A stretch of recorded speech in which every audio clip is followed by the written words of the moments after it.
Yes, I think LAO might have some comments on this too. I don't know whether you want to wait for that or. Thank you, Mr. Chair and members. Anton Favarini-Chorba with the LAO. We concur with the department's comments on the need to expand prevention and readiness activities to inland activities because of the projected shift in the oil market. We do have several recommendations on this issue, and the first one would be to we recommend that you amend the trailer bill language to direct the department to develop a risk-based fee for its to support its oil spill prevention program, and that is the reason that we're recommending that is because this flat per barrel fee of 6.5 cents on all oil doesn't capture all of the different sources of risk from an oil spill. And one of the ways you can think about funding a regulatory program is by charging people in contribution in relation to their contribution to harm. Oil spill risk is driven by the likelihood that a spill will occur, and that can vary based on the type of transportation mode. Oil spill risk also depends on the ecosystem that the spill occurs in. So if you have a route that's going by a particularly sensitive ecosystem and there's a spill there, that damage is going to be greater than if a spill occurs elsewhere. So with that in mind, our recommendation is for the department to consider some of these factors, and there are a variety of ways that this could be done, such as perhaps a surcharge on certain routes or other options. Our second recommendation is that the language also be amended to authorize the department to charge fees in an amount that will raise the amount of revenue needed to support the annual budget operations, and that is covered in your staff recommendation. In part, this is because the current proposal of the flat per barrel fee actually doesn't fully address the structural deficit in the current year that Director Bonham referenced. Because of that structural deficit, we're also recommending that you fund these positions on a half-year basis, and that would result in a reduction of $1.6 million in the appropriation. That would leave a healthier fund balance in the fund. Right now, the proposal would eat into the fund balance and leave it at about a balance with about 4% of the total revenue. So if you're off a little bit on how much revenue comes in, you could end up with a fund deficit there.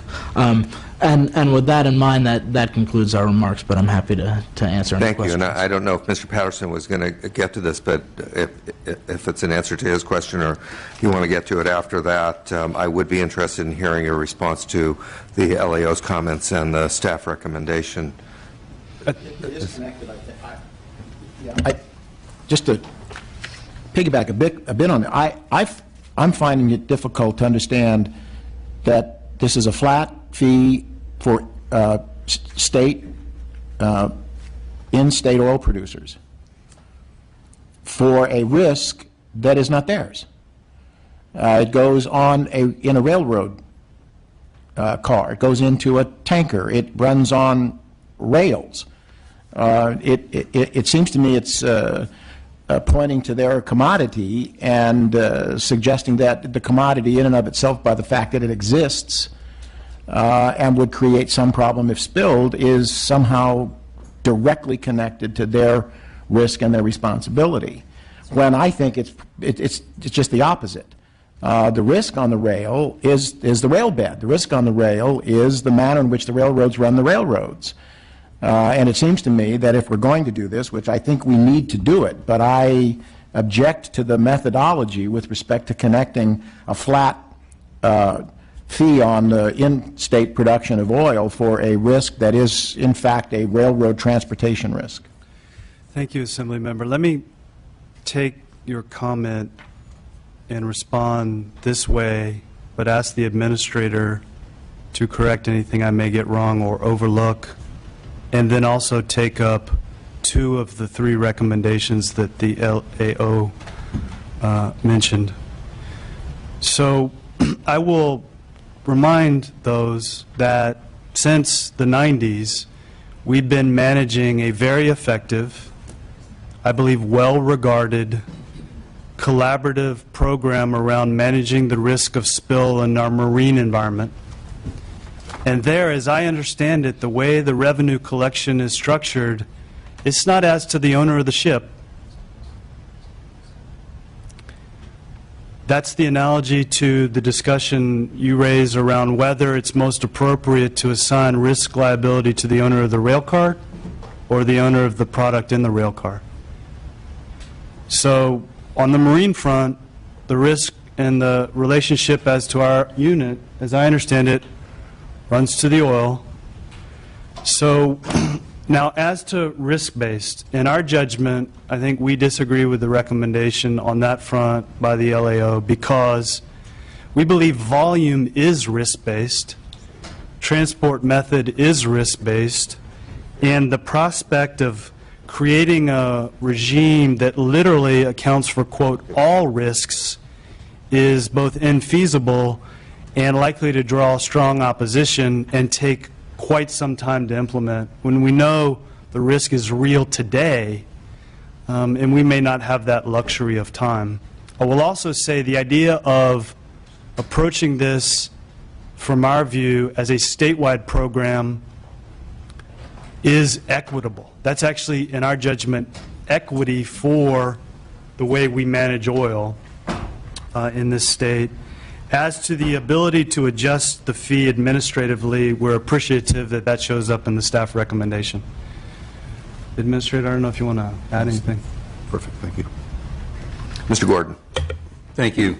Let me first say that I fully support the expansion of the fee to rail transport. And while I'm intrigued with the idea of more refined risk-based approach, I don't think that's something you move too quickly or easily, and I'm not inclined to support that at the moment.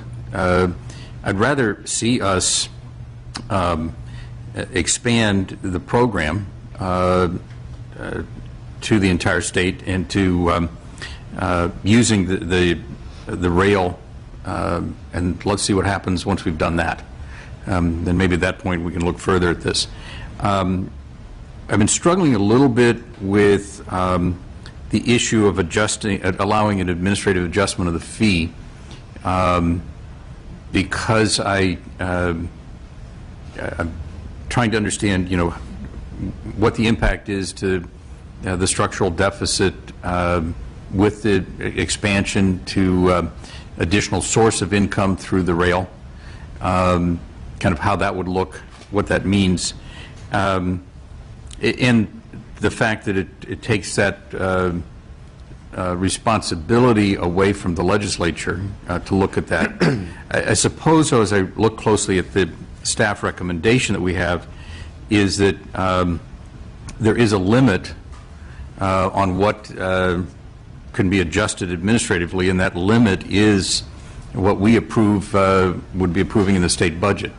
So I assume then that essentially, while we don't specifically approve, in the future wouldn't specifically be approving the fee, by approving the budget, we've essentially approved the fee once we know, what the amount of the program is. So been struggling with it, but I think I can probably get myself around to supporting the staff recommendation. Well, let me just add a comment, and I think there's some pondering going on of what is a relatively recent recommendation, but to me it's one that makes sense. Clearly, I think there's general agreement that there is a need to shift the model here, and I think it's hard to argue that point, given the marketplace shifting. But just as there is a structural deficit with the flat fee amount now, it seems to me that by limiting the amount to the relationship. There is really no relationship between the amount of 6.5 cents per gallon and the actual cost of providing the service that the department needs to provide. And the staff recommendation, I think, is an effort to align the actual cost with the programmatic needs. And that makes a lot of sense to me. So I think there are some very legitimate questions on both sides of this right now, and my suggestion is that we hold this open to continue the dialogue a little bit more and see if we can resolve some of those questions and get this to a point where there's more general agreement. If there's no issue with that, then I think that's what we'll do. If you want to hold it open, that's fine with me. I'd also be prepared to vote on it, but holding open is fine. I think we'll hold it open and bring it back. I want to make sure there's a comfort level with it. Mr. Chair, is Yes. public comment? Oh, yes, please. Thank you. Thank you. That's all right. Brian White, on behalf of the Western States Petroleum Association, we appreciate the discussion. A lot of good input here, and we appreciate you wanting to hold the item open as well. We think maintaining the integrity of the program, particularly with respect to marine, is absolutely essential.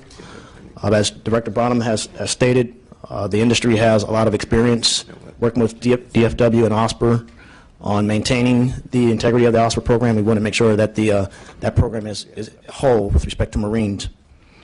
We also think that the Oil Wildlife Care Network is very important as well, because for those companies that have contingency plans, they rely on the Oil Wildlife Care Network to meet their regulatory requirements. We think the 6.5 cents per barrel fee that the administration is proposing, that's, as the LAO noted, it's unlikely that's going to be sufficient to address the structural gap. We've had discussions with the administration about actually going a little bit higher than that, somewhere between 7 to 8 cents, so that we don't have to come back year after year and have this discussion, and to make sure that the marine program is made whole. Where we do have some concerns on the issue of crude by rail, the WSPA members absolutely agree it's an important issue. They think public safety is first and foremost, but we do have concerns about expanding the per barrel fee to an inland program when we don't know the entire comprehensive regulatory gaps that might exist. Local responders are involved in this discussion as well, railroads, and the oil industry. I think there needs to be a comprehensive discussion before we try to expand that fee to make it a crude-only fee, essentially, to pay for an entire rail program. There are other materials that transfer by rail, and we think that that should be looked at. So again, we thank you for holding the item open, and we look forward to continued discussions. Thank you. Morning, Assembly members. My name is Brian Mukes, Marine Program Manager of Los Angeles Waterkeeper, formerly called Santa Monica Baykeeper, if you're familiar with that.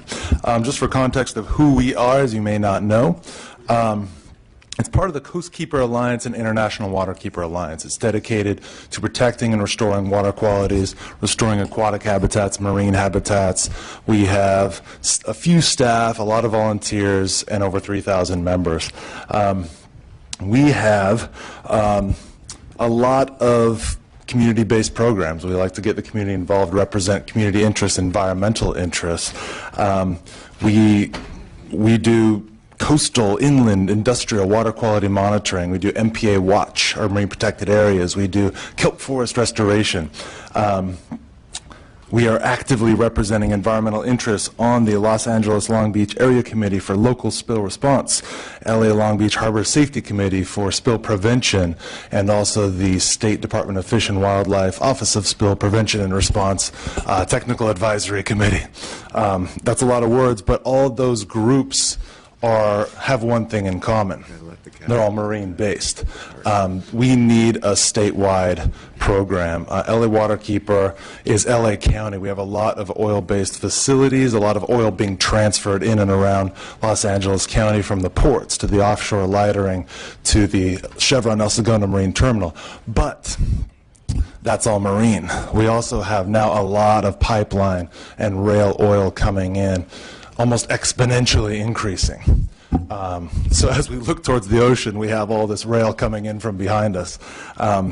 And it's very concerning. We have a lot of neighborhoods, we have a lot of aquatic and habitats that could be severely impacted by this increased risk of spills.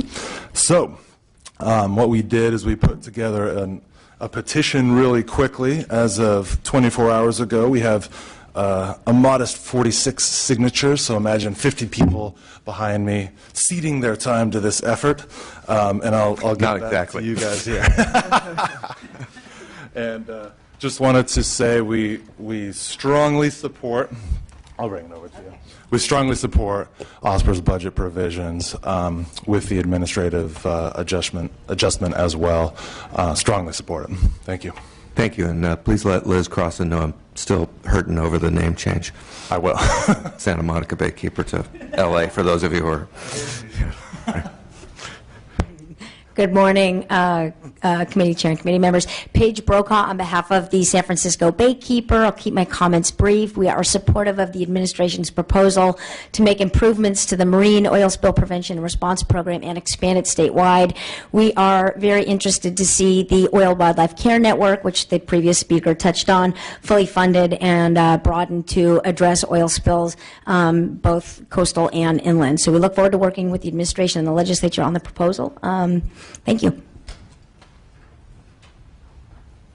Mr. Chair and members, Mark Fenstermaker here on behalf of Audubon, California. Just want to express our support for the proposal. Thank you. Bill Alio for Environmental Working Group and also doing a Me Too for the Natural Resources Defense Council. We support the augmentation. It's really important as this Bakken shale comes in through rail.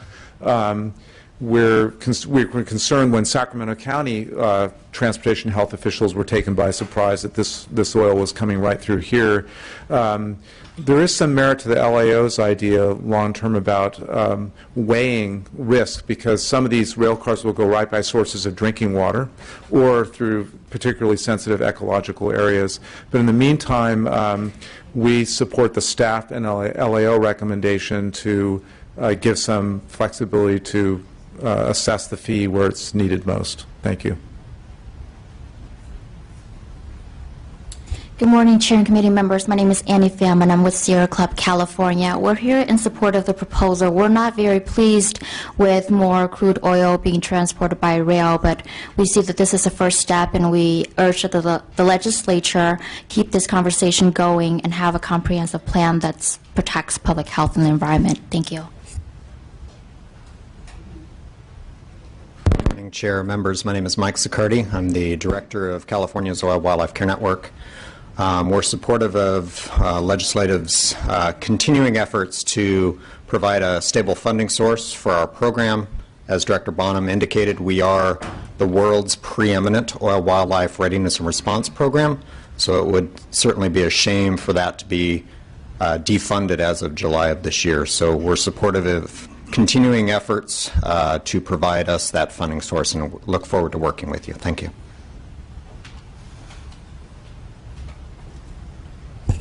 Mr. Chairman, members, Ted Toppin for the California Association of Professional Scientists, here in strong support of the administration's proposal as it is proposed. California state scientists thinks it's long overdue that we make this a comprehensive statewide program. Applying it to marine and not to inland is just short-sighted and has been for a long time. We're fully in support of taking these actions now to fix it, whether it comes in through a marine terminal or is by rail or pipeline. The threat to the waterways of the U.S. are the same, and we should address that with this proposal by expanding it to inland activities. CAPS would not be supportive of anything that would delay implementation of this proposal. So we're a little concerned about risk-based analysis. We'd be happy to contemplate that, but not if it is at the expense of delaying implementation of this budget year. And we would absolutely oppose efforts to delay hiring folks to do this work. This work needs to be done as soon as possible, as it should have been done in previous years. Thank you.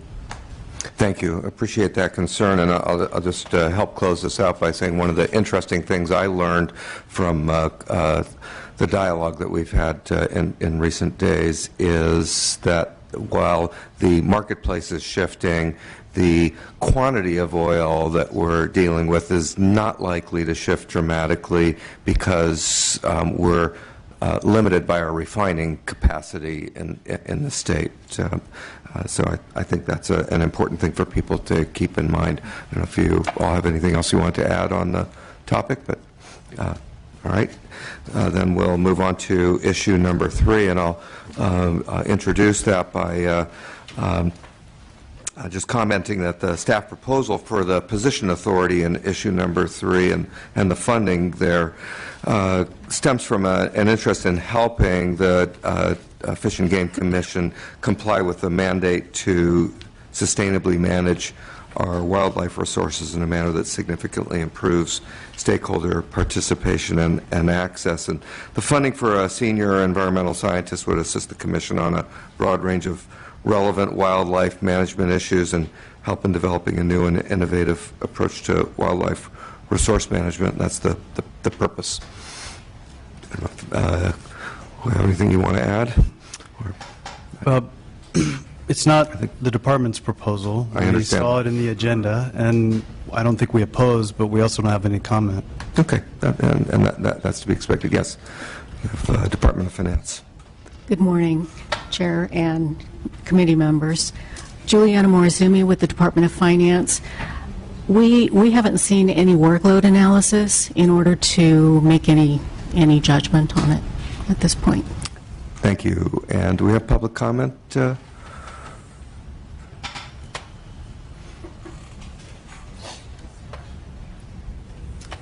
Chair and members, Mark Fenstermaker once again on behalf of Audubon, California. We support this proposal, feel that it is a needed position and will be very helpful. Thank you.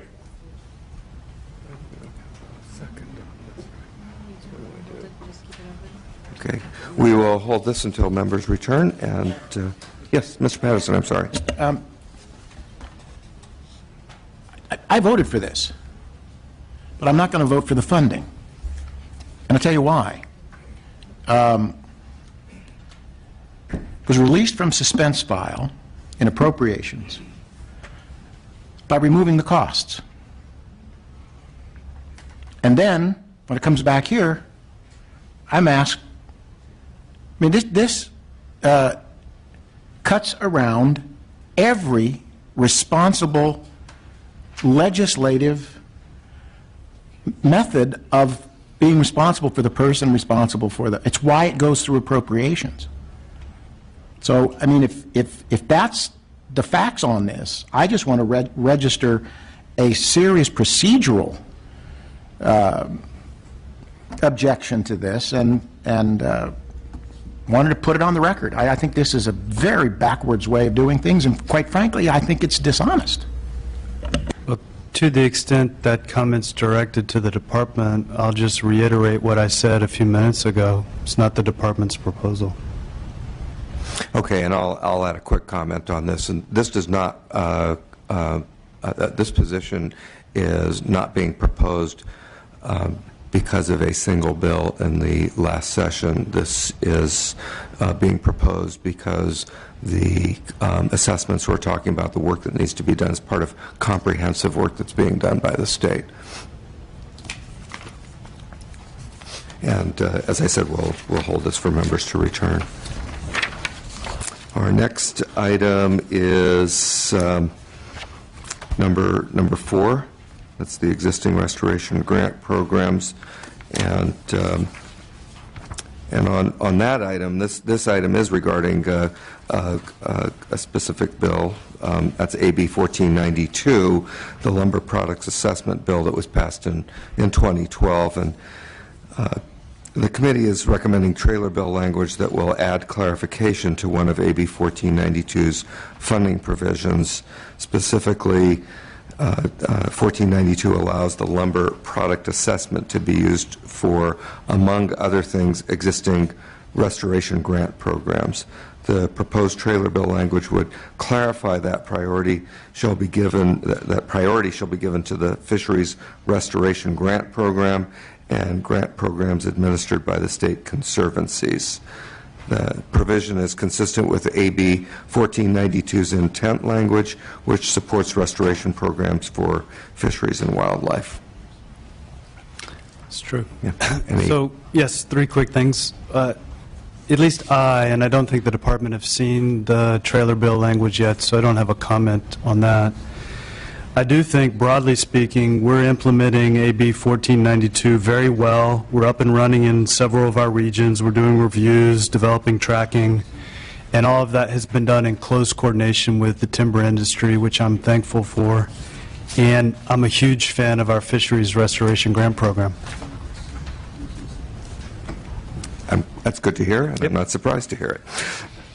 And we do have public comment, please. Good morning, Chairman Bloom. Paul Mason with Pacific Forest Trust. We were one of the organizations that did actively support AB 1492 a few years ago to bring stability to the Timber Harvest Review Program, but also specifically for this restoration purpose. And it was always our assumption that sort of first in line there would be the Fisheries Restoration Grant Program, which really is one of the premier mechanisms for doing sort of forest and watershed restoration. So we're very supportive of this proposal. Thanks. Thank you. Good morning, Mr. Chair, members of the committee. Christopher Trinnell here on behalf of the Nature Conservancy, California Trout, and Trout Unlimited. Very few programs, if any, that I know within the natural resources sector leverage as many federal dollars as does FRGP. I believe it's for every $1 that the state puts in, we get 3+ from the federal government.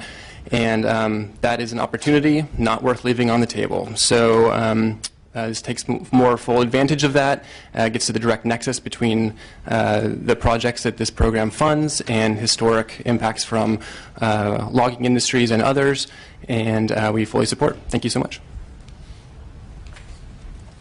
Mr. Chair and members, Mark Fenstermaker here on behalf of the Mountains Recreation and Conservation Authority as well as the Sonoma County Water Agency. Both of these entities have enjoyed working with Coastal Conservancy on habitat restoration efforts, and the SCWA has done great work with the FRGP, so we fully support this proposal. Thank you. Nina Kapoor on behalf of the California Forestry Association, echoing those comments that came before me. I'm in full support of the proposal. Thanks. Thank you. So on this item, we have a staff recommendation to approve the trailer bill language that amends Move the staff recommendation. Thank you. I'll second that. Bloom. Aye. Campos. Gordon. Aye. Logue. Patterson. That item's open. Thank you. And if we could back up to issue number 3. Yeah, Mr. Chair, I would move the staff recommendation on issue number 3. Thank you. I'll second that. Bloom. Aye. Campos. Gordon. Aye. Logue. Patterson. Not voting. All right, thank you. I will keep that open for members to vote on. And our next department? Still me. But yes, it's still you. But this is a joint issue. We've got State Water Resources Control Board as well. Yes. Returning, and we'll talk a little bit about marijuana-related enforcement.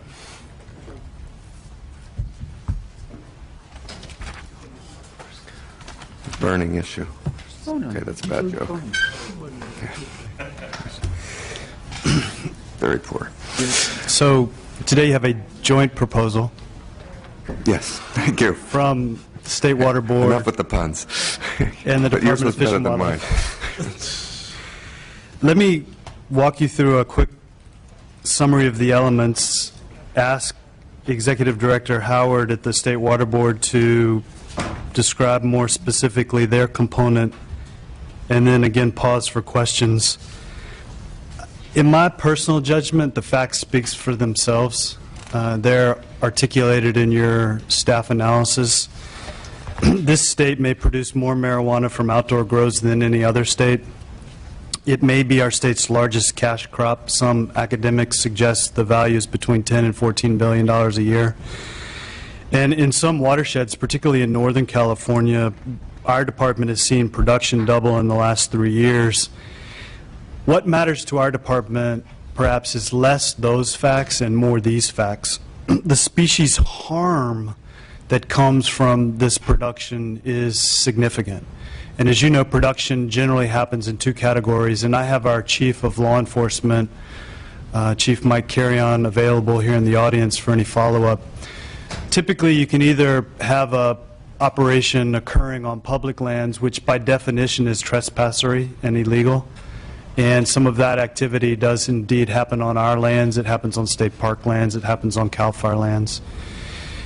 You also have production of marijuana occurring on private lands under the auspices of Proposition 215 and the laws associated with that. Now, sometimes production on private lands, too, can be trespassery, which I think the representative from the Forestry Association may comment on. But other times it's happening on someone's own private land and they're producing the product. The harm can be quite exhaustive across habitat fragmentation, habitat degradation, poaching, poisons in our waterways, diversion of water illegally, construction of dams illegally, so on and so forth. That harm is well described in the press and has been discussed in that venue in the last several months quite exhaustively. Here's what our department is proposing. Our department is proposing effectively a startup moment in time to create a multidisciplinary team comprised of about 7 positions that includes new capacity for our wildlife officers, wardens, an environmental scientist, too, an attorney, to prioritize across this landscape and find those places where the activity is occurring in the most sensitive ecological spots, producing the most impact. Our department's agnostic. This proposal is not about whether marijuana should be more lawful or not. It is about that area of impact occurring within our department's jurisdiction where actors are either engaging illegally on our public lands or on private lands not seeking the permitting which is otherwise applicable to the grower of corn, wheat, tomatoes, so on and so forth. It is a relatively modest startup endeavor. I cannot predict, nor do I hope to have any question today about what I think will happen in 1, 2, 3, 5 years on policy in this state around marijuana. But we know today it's producing substantial natural resource damages, and we need new capacity to do better at responding to that risk. With that, I'll ask Executive Director Mr. Howard if he wants to add anything from the perspective of the state or regional water boards. Thank you. Thank you, Director Bonham. From our perspective, especially at the regional boards, we've been seeing some terrible water quality and water supply problems occurring in especially our North Coast and Central Valley watersheds. So we would be deploying people in those watersheds to try to address these problems. As Director Bonham said, our focus will be mostly on people who claim to be Prop 215 compliant. There still seem to be enormous problems even with folks who claim to be operating lawfully. It's going to be a priority-driven process. We're going to try to pick out the watersheds where we really see the worst problems and try to deploy people there to deal with the problem in both an education aspect, reaching out to these parties, and also ultimately permitting process with these parties, and also an enforcement perspective. And quite honestly, in the beginning of the program, we see probably the enforcement element being one that would be deployed first. And over time, permitting evolving into a permitting approach, much as we permit irrigated agriculture in other parts of the state. This proposal is for our waste discharge permit fund penalty money to be used for a year, and the idea is that we're going to try to turn this into a fee-based program as quickly as we can. And that's all for now. To conclude, I would just point out what I see as additional benefit. So, to the best of my knowledge, and certainly in the last 2.5 years I've been director, I have not had a collaborative discussion with another department like I have had with the State Water Board and then appeared before you in a combined proposal to manage an issue. That I think is important and signifies a commitment to cross-agency, cross-department integration. There has been much conversation in the two chambers here of a bipartisan nature about how to be ahead of this topic as much as possible when it comes to natural resource damages. We know how to do this coordination, having come off of Assembly Bill 1492, working closely with the timber community. I anticipate some concerns in that community. For example, if our department were to go prosecute on private timberlands and ultimately remediation exposure was left with the landowner, even though the landowner gave no permission to the actor, that could produce a concern, and our department's committed to kind of sort through how to manage that potential exposure collaboratively with the timber landowners. And then the last thing I'd say is, for better or for worse, our department's been at the front of this.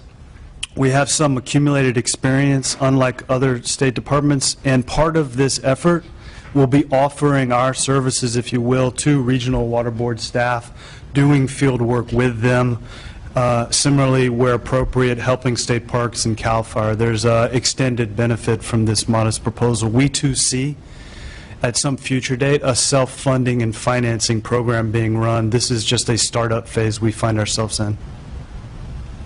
Do you want to spend a moment addressing the staff concern of using the timber fee funds given the constraint?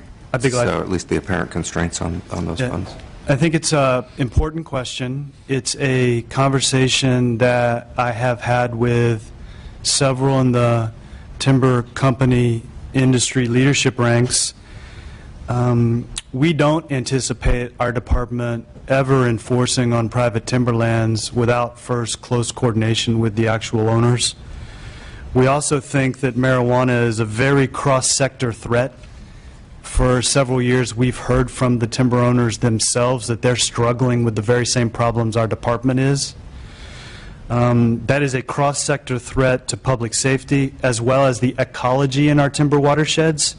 And building a program now around appropriate funding sources, including a third of what our department is requesting coming from 1492, we think is the best structural approach for the time being. Again, it's a limited startup period. A third of the funding we seek comes from our growing relationship with the State Water Board and their fine and penalty revenue, and a third is general fund. All right. Department of Finance. Sure. Ellen Marotti, Department of Finance. We, of course, support the governor's budget and think this is a high priority activity. The resources that are requested will help both the department and the board act on this issue in 14-15 while a longer-term funding source is identified. Thank you. Do we have public comment? Good morning, Noelle Kramers with the California Farm Bureau Federation. I appreciate the opportunity to express our concern for trespass grows on private property. Our members on the North Coast and in the Central Valley have had significant impacts of illegal marijuana being produced on their land without their permission. We are supportive of the Water Board and the department focusing enforcement efforts. We would like to see a focus on the trespass grows because those are first and foremost breaking the law by being trespass, and we think that those need to be addressed. And I also want to point out that there needs to be funds dedicated to cleaning up the damages. I think this funding proposal is going towards enforcement actions, but we need to ensure that there's funds available to do the remediation and the cleanup that's necessary, because it is very costly, and generally our members are stuck doing that cleanup at the end. But I appreciate the discussion and the effort, and hope ultimately that it will move forward. Thanks. Good morning again, Paul Mason with Pacific Forest Trust, and I'll echo many of the things that Noelle Kramer just said and flag that the entire area of marijuana legalization regulation is such a mess right now. It's sort of quasi-legal, so the scale of it has increased dramatically, but we're still in this no man's land in terms of regulation. That's really a bigger issue for the legislature to deal with.